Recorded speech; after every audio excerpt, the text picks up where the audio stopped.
Hello friends, Radhe Radhe. कैसे हैं आप सब। आज हम बात करेंगे माघ मास की कथा है जो कि माघ महीना चल रहा है, उसका आज दूसरा दिन है। तो दूसरा अध्याय। राजा ने जब तपस्वी को देखा तो कह रहे थे कि मुझे माघ मास का महत्व बताएं। तो राजा के ऐसे वचन सुनकर तपस्वी कहने लगे कि हे राजन, भगवान सूर्य बहुत शीघ्र उदय होने वाले हैं, इसलिए यह समय हमारे लिए स्नान का है, कथा का नहीं। सो आप स्नान करके अपने घर को जाओ और अपने गुरु श्री वशिष्ठ जी से इस महात्म्य को सुनो। इतना कहकर तपस्वी सरोवर में स्नान के लिए चले गए और राजा भी विधि पूर्वक सरोवर में स्नान करके अपने राज्य को लौटा और रानीवास में जाकर तपस्वी की सब कथा रानी को सुनाई। तब सूत जी कहने लगे कि महाराज, राजा ने अपने गुरु वशिष्ठ जी से क्या प्रश्न किया और उन्होंने क्या उत्तर दिया, सो कहें। क्या कहते हैं वशिष्ठ जी। व्यास जी कहने लगे, हे सूत जी, राजा दिलीप ने रात्रि को सुख से सोकर प्रात समय ही अपने गुरु वशिष्ठ जी के पास जाकर उनके चरणों को छूकर प्रणाम करके तपस्वी के बताए हुए प्रश्नों को अति नम्रता से पूछा कि गुरुजी, अपने आचार, दंड, नीति, राज्य, धर्म तथा चारों वनों के चारों आश्रमों को क्रियाओं, दान और उनके विधान, यज्ञ और उनकी विद्या, व्रत, उनकी प्रतिष्ठा तथा भगवान विष्णु की आराधना अनेक प्रकार से तथा विस्तार पूर्वक मुझको बतलाए। अब मैं आपसे माघ मास के स्नान के महात्म्य को सुनना चाहता हूँ। सो हे तपोधन, इसकी विधि समझाएं कि माघ मास के स्नान की विधि क्या है। इस पर फिर व्यास जी क्या सुनाते हैं वही हम जानेंगे। ये जो माघ मास की कथा है ये बहुत ही पवित्र है। गुरु वशिष्ठ जी कहने लगे, हे राजन, तुमने दोनों लोगों के कल्याणकारी, बनवासी तथा गृहस्थियों के अंतकरण को पवित्र करने वाला माघ मास के स्नान का बहुत सुंदर प्रश्न पूछा है। मकर राशि में सूर्य के आने पर माघ मास में स्नान का फल गो, भूमि, तिल, वस्त्र, स्वर्ण, अन्न, घोड़ा आदि दानों तथा चंद्रायन और ब्रह्मा कूर्च व्रत आदि से भी अधिक होता है।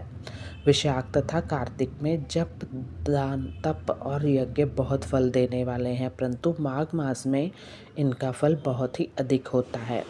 माघ में स्नान करने वाले पुरुष राजा और मुक्ति के मार्ग को जानने वाला होता है।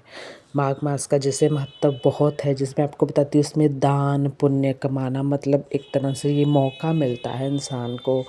कल भी मैंने बताया था कि मतलब प्रयागराज में आप स्नान कर सकते हैं या फिर जल मंगवा सकते हैं।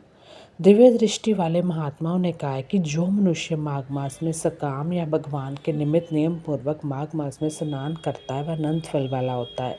उसको शरीर की शुद्धि, वृद्धि, ऐश्वर्य तथा चारों प्रकार के फलों की प्राप्ति होती है। अदिति ने 12 वर्ष तक मकर संक्रांति में अन्न त्याग कर स्नान किया। इससे तीनों लोगों को उज्जवल करने वाले 12 पुत्र उत्पन्न हुए। माघ में स्नान करने से ही रोहिणी, सुभागा, अरुधंतनी दानशीलता हुई और इंद्राणी के समान रूपवती होकर प्रसिद्ध हुई। जो माघ मास में स्नान करते हैं तथा देवताओं के पूजन में तत्पर रहते हैं, उनको सुंदर स्थान, हाथी और घोड़ों की सवारी तथा दान को द्रव्य प्राप्त होता है। अतिथियों से उनका घर भरा रहता है और उनके घर में सदा वेद ध्वनि होती रहती है। इसलिए माघ मास का जो महीना है, इसलिए इस प्रकार आपको चीज़ें पता चलती है ना कि माघ मास शास्त्रों में कितना महत्व रखता है। वह मनुष्य धन्य है जो माघ मास में स्नान करते हैं, दान देने तथा व्रत और नियमों का पालन करते हैं और दूसरों के पुण्य के क्षीण होने से मनुष्य स्वर्ग से वापस आ जाता है। परंतु जो मनुष्य माघ मास में स्नान करता है वह कभी स्वर्ग से वापस नहीं आता। इससे बढ़कर कोई नियम, तप, दान, पवित्र, पाप नाशक नहीं है। भृगु जी ने मणि पर्वत पर विद्याधरों को यह सुनाया था। तब राजा ने कहा कि ब्राह्मण भृगु ऋषि ने कब मणि पर्वत पर विद्याधरों को उपदेश दिया था, सो बताएं। तब ऋषि जी कहने लगे, हे राजन, एक समय 12 वर्ष तक वर्षा ना होने के कारण, सब प्रजा क्षीण होने के कारण संसार में बड़ी उद्दंगता फैल गई। हिमाचल और विंध्याचल पर्वत के मध्य का देश निर्जन होने के कारण श्राद्ध, तप तथा स्वाध्याय सब कुछ छूट गया। सारा लोक विपत्तियों में फंसकर प्रजाहीन हो गया। आगे क्या कहते हैं, सारा भूमंडल फल और अन्न से रहित हो गया। तब विंध्याचल से नीचे बहती हुई नदी के सुंदर वृक्षों से अच्छा स्थित अपने आश्रम से निकलकर श्री भृगु ऋषि अपने शिष्यों सहित हिमाचल पर्वत पर गए। इस पर्वत की चोटी नीली और नीचे का हिस्सा सुनहरी होने से सारा पर्वत पीताम्बरी श्री भगवान के सदृश लगता था। पर्वत के बीच का भाग नीला और बीच बीच में कहीं कहीं सफ़ेद स्फटिक होने से तारों से युक्त आकाश जैसी शोभा को प्राप्त होता था। रात्रि के समय वह पर्वत दीपकों की तरह चमकती हुई दिव्य शोधियों से युक्त किसी महिला की शोभा को प्राप्त होता था। वह पर्वत शिखाओं पर बांसुरी बजाती और सुंदर गीत गाती हुई किन्नरियों तथा केले के पत्तों की पताकाओं से अत्यंत शोभा को प्राप्त हो रहा था।